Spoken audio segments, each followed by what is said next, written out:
Is there a website that we should be on or anything like that? No. So if you pre-registered for the discussion, then Yes. you would have received some materials ahead of time.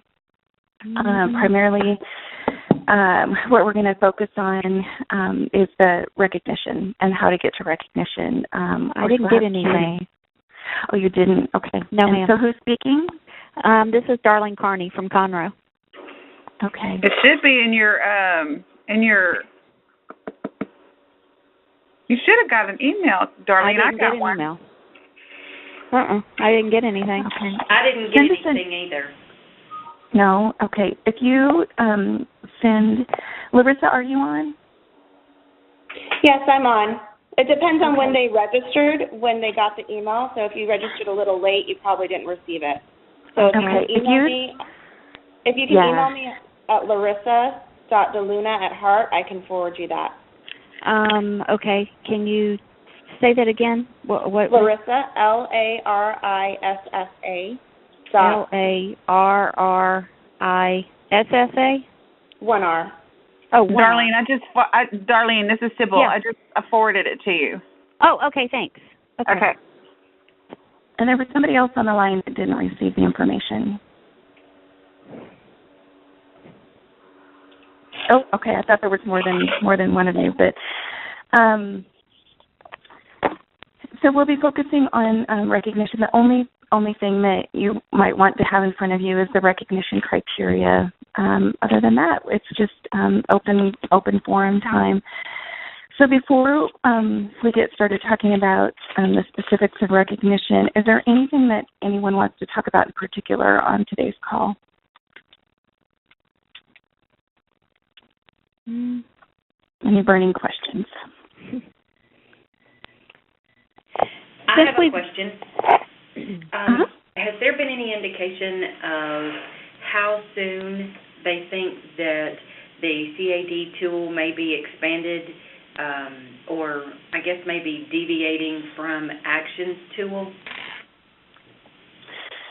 So I think what you're referring to is the addition of all of the chest pain center accreditation fields or data elements that you would need for version 6 or cycle 6 chest pain center accreditation. Is that what you're referring to? Well, actually, I know that with our chest pain center accreditation, we're going through the ACC accreditations, and they're able to pull all that information except like your low-risk population and all that. But I'm just wondering which elements may become further developed in the CAD tool that is not currently captured in Action. Meaning, for example, like your risk for sudden cardiac death, your low-risk chest pain, your hypothermia protocols. Is there any other kinds of questions that are going to be added to the tool to deviate further from Action to make it its own separate, more distinguished type registry as opposed to just basically copying a lot of the Action elements? Yeah, so the build out, we're anticipating it is scheduled for February, March, the addition of low-risk elements and your chest pain elements. Now you can enter a lot of that into the tool, but we're going to have all of those elements that are currently like in the ACD tool if you're participating in that, so that you have everything in one place.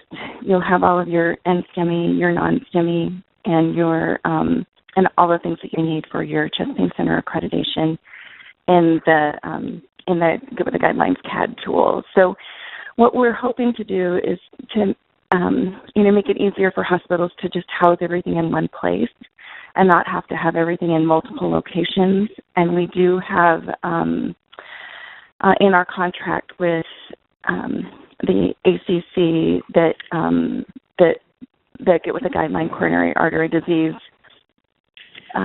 data is accepted for the chest pain center accreditation. So our IT team is working with ACC staff to make sure that we have all of the data elements that are needed for version 6. So I think your question is as well, like, when is that going to happen? The schedule is for February, March timeline, and that's if everything goes as planned. Okay, and will we begin to get snippets or updates to see it before it rolls out likely, or do you think we'll just discover it within there? No, I think we'll have an opportunity to take a look at the elements that are in there. We've already been provided with just kind of a pre-look.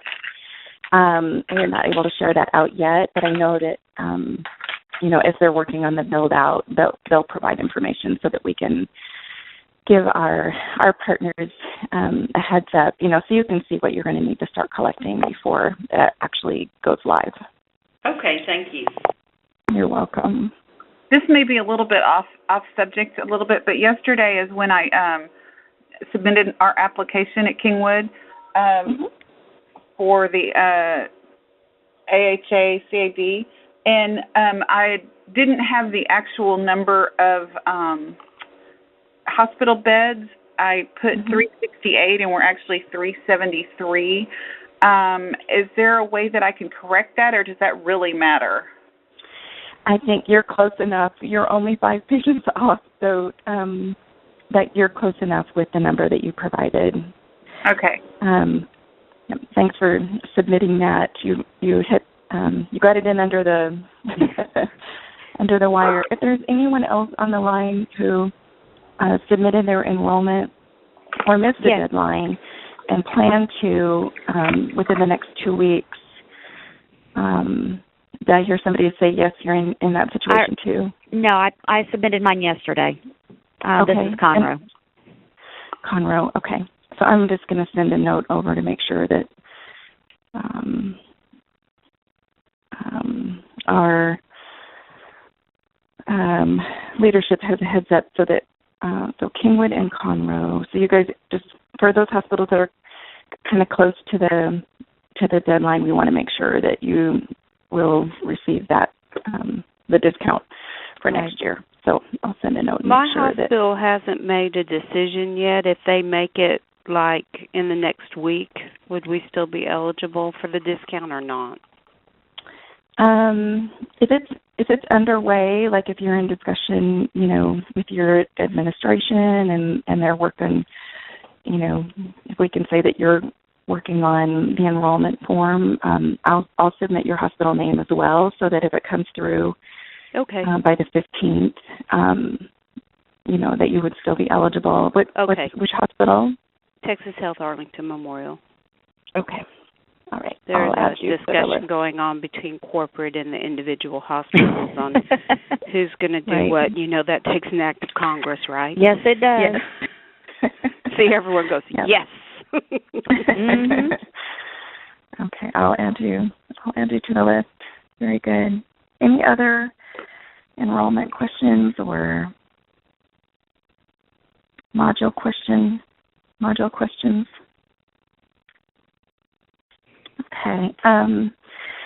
We in the future hope to highlight some best practices on the call. So if you're a facility who has been recognized in the past, if you want to, just kind of highlight how you met a specific measure, we want to be able for you to be able to share that information and for us to all learn from one another. So let us know if that's something that you'd be interested in doing on this call. Moving forward, we hope to have somebody kind of talk about how they took one of those hard recognition measures and was able to meet it at their facility and kind of the steps that they took to be able to make that happen. So just keep that in mind. Before we get into the recognition criteria, I did want to mention that scientific session is in 2 weeks. And we are still accepting, RSVPs. If you were recognized in 2017 for Mission Lifeline, and you want to attend sessions and you want to go to the awards ceremony, please let us know so that we can get you on the list. It's in Anaheim, California, and we have a really, really lovely recognition event for our hospitals. It's complimentary. If you can get out there for it, it's just a really fun evening where we can just celebrate your quality work with you. So keep that in mind for next year as well. We do it every year. And so let's... you said it's in Anaheim. What date? It is. The recognition ceremony is on the 14th. It's on Monday evening. January? 13th. No, November. Oh, November, sorry. Yeah, this month. So it's in only, what is that, like 10 days or 11 days or so. But we do that every year for our hospitals that are recognized, and it's just a really nice opportunity for you to celebrate your achievement. And if you're still able to go, even though it's late notice, let us know, and we'll work to get you on the list for the ceremony. This year is the first year that they're doing a nursing track as well, so I'm excited about that. Okay, let's hop into recognition. So it sounds like everybody on the line is a receiving facility. Is that right? Do we have any STEMI referring hospitals? Well, my circumstances are a little different. I have the Heart and Vascular Hospital is actually inside my hospital. Okay. So they actually come into my ER, but they're transferred to the Heart and Vascular Hospital. Mm-hmm. So even though it's in the same building, I would not be considered a receiving facility. It's crazy. No, we have a number of facilities that are in that exact same situation. So for you, your recognition criteria would be different, and we want to make sure that we're evaluating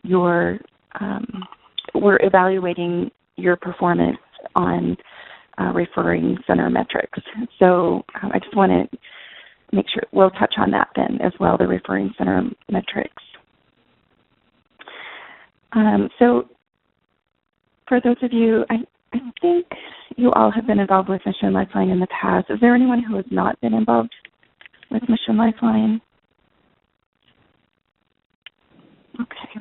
So you know how it works. We, at American Heart Association, we have all the guidelines and the science, and we are very kind of laser focused on helping hospitals implement the guidelines in their facilities. And we pull out some of the most, like the very essential guidelines-based practices, and those are our recognition criteria. And we help hospitals focus on them. The reports that we provide out to you every quarter have pulled your recognition criteria out into that report so you can see how you're performing. And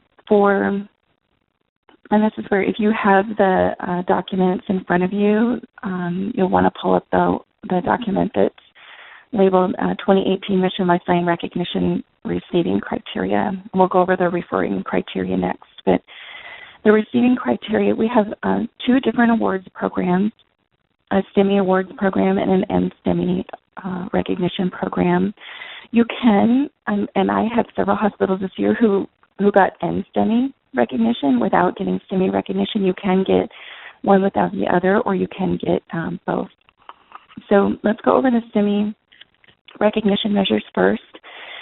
The percentage of STEMI patients with door-to-device time. So that's your just basic door-to-balloon in less than 90 minutes for your non-transfer patients. And then the really difficult one is the EMS, first medical contact to balloon within 90 minutes. So it's a little bit confusing that, people ask, well, why would both of those be 90 minutes? Like, why wouldn't door-to-balloon be 60 or something? And, we've heard that rumor for many years that door-to-balloon is going to be shortened from 90 minutes. It just has never happened. So that one remains at 90 minutes because it remains that way in the guidelines. But we do set that goal of EMS from the time that they're eye-to-eye with that patient to balloon to all happen within 90 minutes.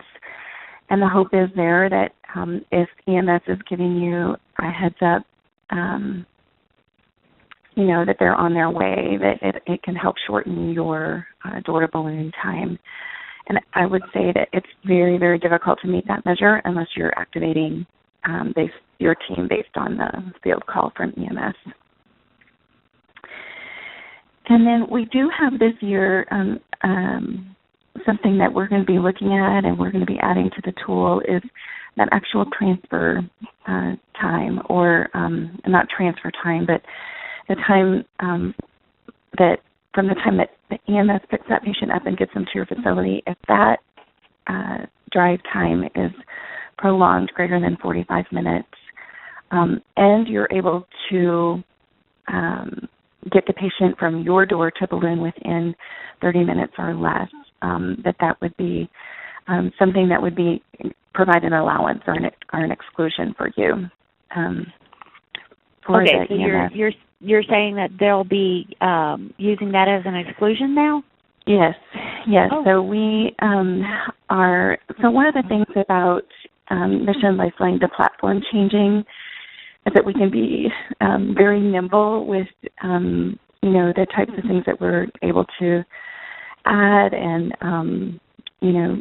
things that we're able to manipulate within the tool. And so this is something that we've really wanted for a long time, and that's where, and we have, I think everyone who's on is from Texas.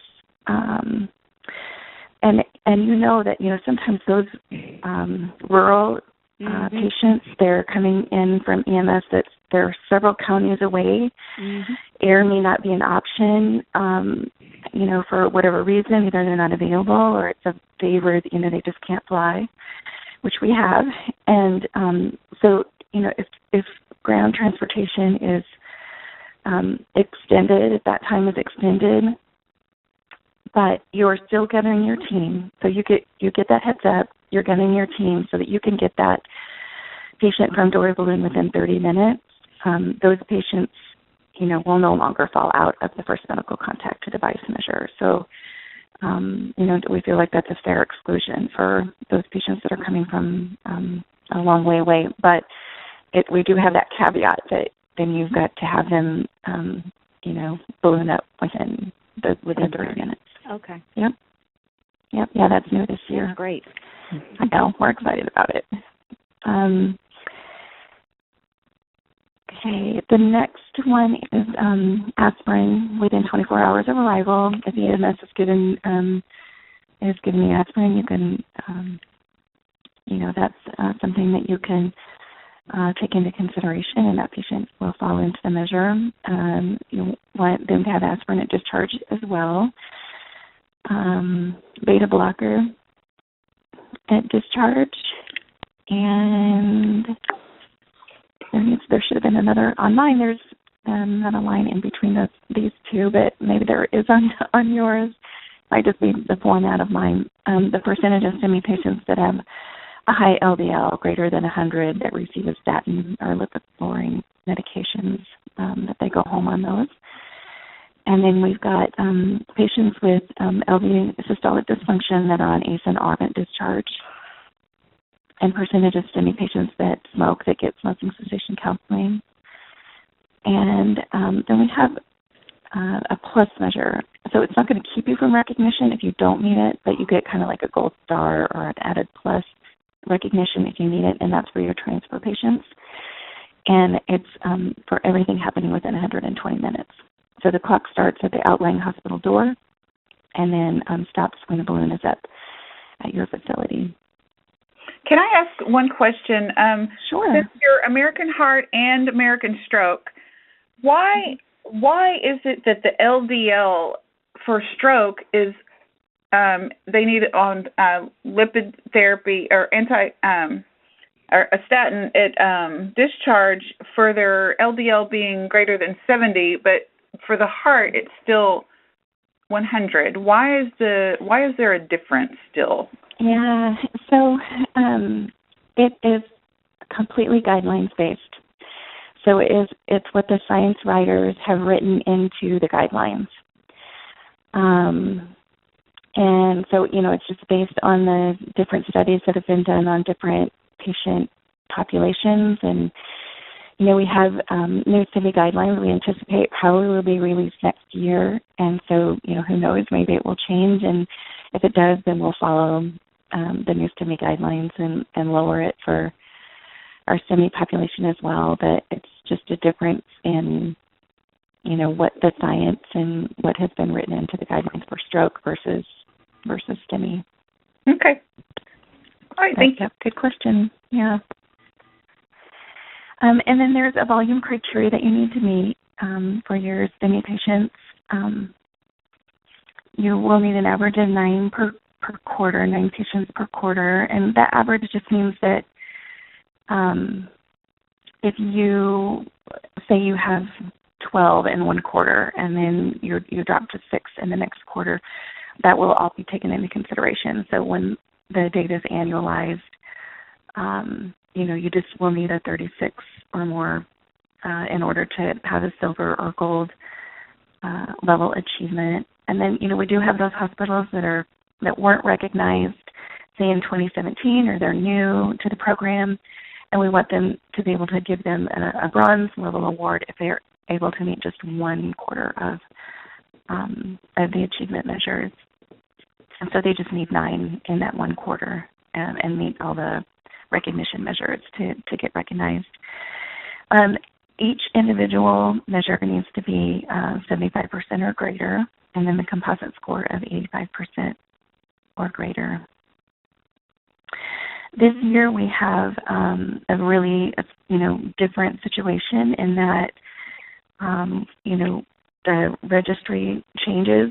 We weren't anticipating, you were not anticipating, and so we want to make sure that our hospitals that have been recognized previously are able to continue to do so without a disruption or with, the least amount of headache possible. So we are allowing hospitals to, if you get 1 quarter of data in for this year in the new tool and you meet the criteria, we want to be able to, for you to continue at your recognition level. So let's say you were gold or silver last year, we want you to be able to continue at that level just by entering 1 quarter of data. If you want to increase in an award level, so say you were silver for 1 year's worth of meeting the measures and you want to move up to gold, you will want to enter 2 quarters of data in to get with a guideline CAD for this year and meet the criteria to be able to be eligible to move up to gold. So any questions about that? I know it's a little bit confusing, but we are allowing you to continue your award if you just get 1 quarter of data worth in, and if you want to move up, we ask that you enter 2 quarters of data. Just and a different year, and I'm sure that it won't continue to be this way, but we wanted to make that allowance for hospitals that want to continue to keep their recognition or move up, and with minimal disruption or minimal data entry requirements. We just are asking that you show that you've continued to perform at those higher recognition levels.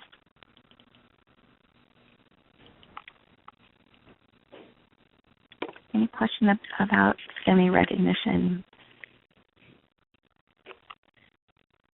Okay, let's move to NSTEMI. So I'm loving the NSTEMI focus and the measures that we have for NSTEMI. The guidelines are newer, and so I think it's, a lot of people feel like, okay, we've got STEMI down, like we're ready to take on a new challenge. And NSTEMI, the NSTEMI program, I think, provides an opportunity for hospitals to really focus on NSTEMI and get their staff educated and their docs educated about the guidelines-based criteria for NSTEMI. We have 5 that we have pulled out that we feel are most important for your NSTEMI patients in terms of, providing better outcomes. So cardiac rehab, referral for your NSTEMI patients. Then we have the ACE and ARB for the LV, folks that have LVs less than 40%. And then dual antiplatelet therapy, which is a really challenging one. It's one that I just came from the TCT conference in Denver, and there's so much interest in the dual antiplatelet therapy, and so many of the docs are really interested in what the guidelines are telling us and what they need to be ordering in order to be in compliance. So this is one that's very difficult for hospitals right now because it's new, but we feel really essential for that patient to have a good outcome. So this one, because it is so challenging right now, and you have a lot of different docs in your hospital, aside from cardiologists taking care of these patients that may not be as familiar with the guidelines, this one is, we've set the bar at 65%. And then, and for STEMI, all the other ones are 85% instead of 75% in STEMI. So 85% on the other four, 65% for the DAPT, the dual antiplatelet therapy measure. And then, excuse me, and then we also have the LV that you evaluated the systolic function and that it was, done during that patient's admission or is planned for after discharge. And then we have the percentage of STEMI patients that smoke that got smoking cessation counseling at discharge. Can I ask one thing about Can I ask one thing about the EF? Is it okay if they document, say that they had an echo done in the doctor's or in the doctor's office or a previous admission? Is there, like we did with heart failure, as long as it's documented in the record, the last EF, would that be used, or do they have to have a new one? Because that's going to be a learning curve. Because so many people, we've educated people for heart failure that they need to have it documented, whether it didn't matter how long ago, as long as there's an EF documented in the record, they didn't have to have a new one. Right. I believe that's the case, but I need to double check that one. I'll yeah, so many of these patients come back. They may have been in the hospital a week ago and they did the echo then or the cath, and now they're back a week later. Yeah, it doesn't make sense that they have to redo it again. Exactly. It's an unnecessary expense. I am almost certain there's an allowance for that, but I need to take a look at the And I have another question on the cardiac rehab. I know that the guideline says that they have to have a cardiac rehab referral and note prior to discharge. Right. And so I know this is a problem for us. Some of these that come in on a Friday and are discharged on a Sunday. So our cardiac rehab department calls them, Monday and talks to them about cardiac rehab and tries to sign them up and all that kind of stuff.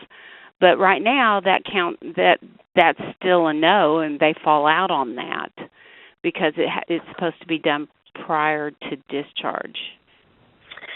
So you will want to look for, do you have in your order set upon discharge that patient go to cardiac rehab? And so Phase 2, yes, that's on our orders. That's what you need is that the physician is ordering it, and that kind of triggers that follow-up phone call from your cardiac rehab department. So that's acceptable. That's fine. Okay. And I will say that the only that cardiac rehab is the other really challenging measure, and I will say that the only hospitals I've seen meet that measure are the ones that really have that just written right in the order set, so it automatically happens for every patient, that it gets discussed. Hey, somebody's going to be calling you and following up on Monday or, next week to talk to you about cardiac rehab, that is just in that automatic order set. The physician can't go any further in the discharge. It's in our orders. But the way it is now for the STEMIs is that they're counting that as not counting because it didn't happen prior to them being discharged. So we do not have cardiac rehab in our STEMI recognition measures for Mission Lifeline. I guess so that's what you're referring CDR. Yeah, that's in CDR, and they're kind of their rules of But for this one, really, you're saying that so long as they get at least a phone call, you know, when they're discharged, we give them the address, the phone number of our cardiac rehab and tell them that they should get a phone call, but if they can't, they can call us. And then cardiac rehab then follows up with them by phone. Yep, that's a referral, and that's, okay. You know, they're getting the information before they leave. Your doc is checking the box that, yep, he wants this patient or she wants this patient to go to cardiac rehab, and the intent is there to, you know, to get that patient in. So they're getting the information, and that's fine. That's, you know, that's what you have to do when they're coming in on the weekend, and that's fine. Yeah, good. Okay, thank you. You're welcome. Okay, any other, the volume is the same for NSTEMI. Actually, you need to have an average of 9 STEMI records per quarter. Must have at least 9 NSTEMI records in a quarter to receive like bronze. Same rules apply if you were an NSTEMI award winner this last year and you want to maintain your status, get 1 quarter of data in where you're able to meet the criteria. And if you want to move up, enter 2 quarters of data. We run all of your 2017 data in the spring for recognition. And what's really nice about the new tool is that you can run this anytime you want. You know, in the old system, we waited for those Mission Lifeline reports to drop, those static reports to drop, and it was, you know, a long time, sometimes after the quarter. Now, as soon as you got those patients in, you can enter, or you can run these recognition measures, and you can see exactly how you're performing and whether you're falling in or out, and which records you need to look at to make sure that, you know, they don't require any edits. So maybe we can focus on that on a subsequent call, you know, like how to run those reports, or if you want to start doing that now, reach out to your director or myself, and we can help you get going on that. So you said that the 2017 data reports are going to be available in spring of 2018. Is that what you said? No, that's when we run your recognition, your eligibility for awards is in the spring. So after you've entered all of your 2017 data, we could actually do it on January 1st. But I just know after the, like, you will know on January 1st if you if you're going to meet the criteria or not, because as soon as your patients are entered, you can run those reports. But we'll have like the official awards criteria. You know, your data will all be run after the end of the year. So we typically say in the spring we're able to start letting hospitals know about. Are the reports available now? They are. Okay. Yeah, you can, if you're entering patients in, you can run a report as soon as you enter the patient, like 30 seconds, 5 seconds after you enter your patient, you can run this recognition, all the criteria that we just talked about. You can run your report and know, you know, if you're falling in or out of each of the measures. Once you get started on the registry, your regional director will send you, you know, sometimes you get busy and you're not thinking about it, and so we want you to have those reports. We will run those for you and send those to you every quarter. But you can run them anytime you want. You know, if you want to be looking at it more frequently, if you want to use the data in more real time, what's nice about this tool is that you can run anything you want and take it into your meetings so that you're not creating separate reports, you know, for your cardiology meetings and such. This is Jennifer from South. I have a question about is there when is the data deadline to enter these quarters in if we want to qualify for spring? Like, is there an actual date set for when the data needs to be entered and completed by? Yeah, so we're because we if you're involved in a regional report, let me say this: if you're involved in a regional report where you have some hospitals in your area all entering data and you want to run the data at the same time and look at, all the hospitals at the same time, it's whatever deadline the region comes up with, so it's flexible in that way. If a region says we want real-time data, we want the deadline to be 1 month after hospital discharge, then that's what you would follow. But right now we're just kind of loosely following the NCDR data deadline. But honestly, with this tool, because we can run the reports as soon as the patients are entered, like we're not following a hard deadline. Like if you, so let's see, Jennifer, if you enter a patient right now and for July, or if you enter somebody in for February, there's not that hard data deadline. That patient will still be included in that quarter's data. So unlike NCDR, you know how you enter your patient and then you submit it to see whether the patient, you get like a red light, green light, yellow light. But all of that is done in real time as you're entering the patient. So for those of you that have started entering patients, you'll see, your errors as soon as you enter the information. They start to pop up. If you have an error, it'll pop up on your screen. You correct it right then while you've got the chart open. There's not like I have to submit this data and then it's going to come back to me and it needs to be fixed. You know instantly whether, the patient's, there's something that needs to be edited. So it's different in that way.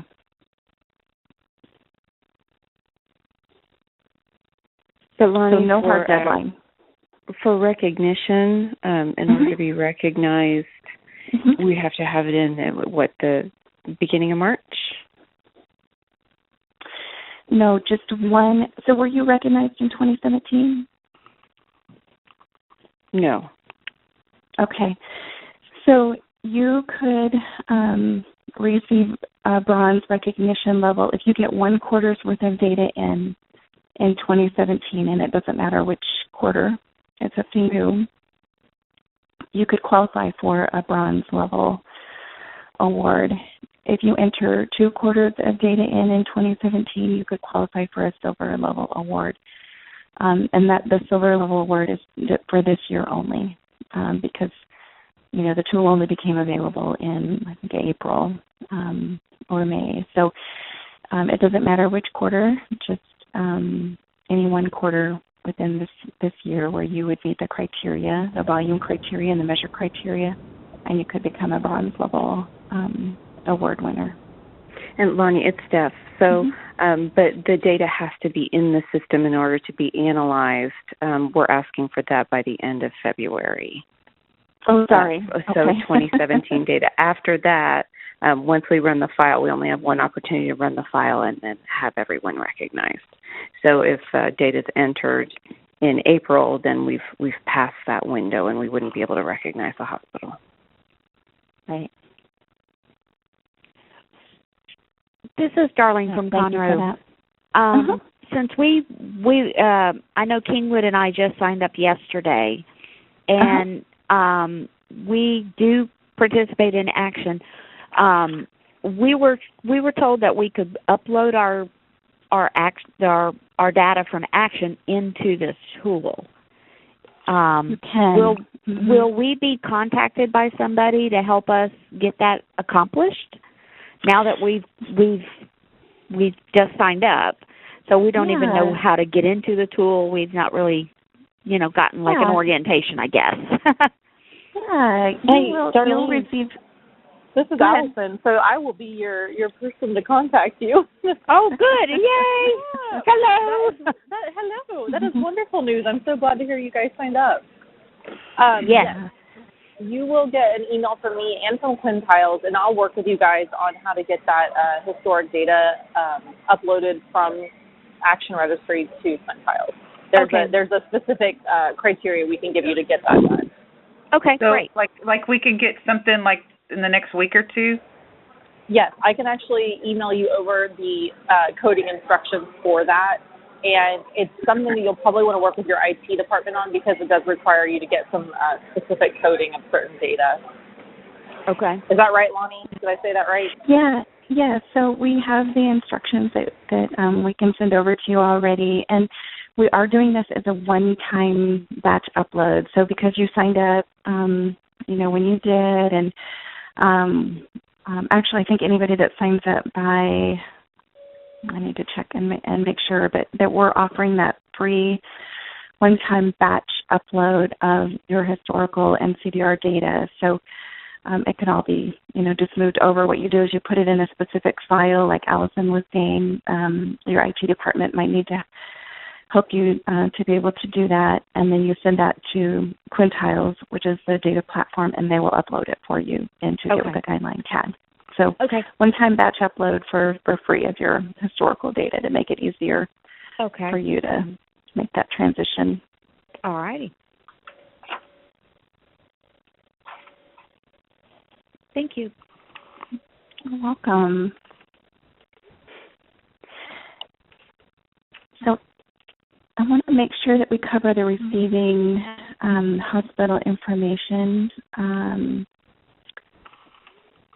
There was somebody on the line who is in the referring hospital situation. I got that information and I've looked at it, so I pretty well understand that all because we've been doing it anyway. So good. I got it. Okay, perfect. All right, we won't go over the criteria one by one, but please let us know if you have any questions about any of the criteria.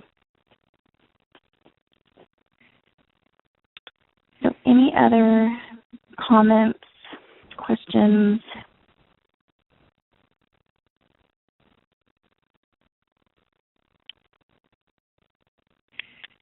Anything that you want us to cover on the next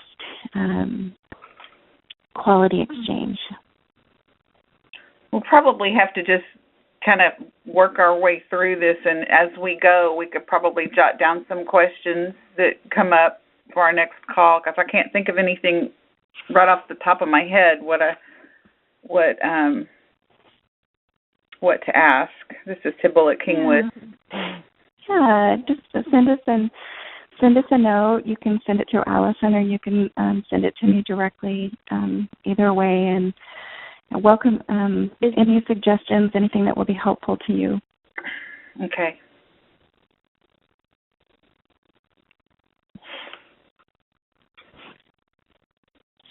Larissa, do you become our contact person? I know that I've been dealing with the Dallas office, Takia. Or is it still Takia for me if I have questions on? Which hospital were you with again? Texas Health Arlington. It would still be Takia. Okay. Yeah, and we can pass your information along to her to make sure that she knows to round back. She knows. I've talked to her a couple of times. I just wanted to make sure it was still her. So it's still her. Okay. Yeah. And Allison, you're ours, right? In Conroe and Kingwood? Yes, ma'am. I have Conroe and Kingwood. Those fall into the Houston Gulf Coast territory. Okay. So all things Get With The Guidelines. I'm your girl. Okay. All right. Okay. Anything else before we close out? Thank you for starting your morning with us. We appreciate all of you, and please feel free to reach out if you need help with anything or if you think of any additional questions. Thanks so much, everybody. Okay, thank you so much. I appreciate the info. Thank you. Great. All right, talk to you next time. Bye-bye. Okay, Bye. Bye-bye. Bye-bye.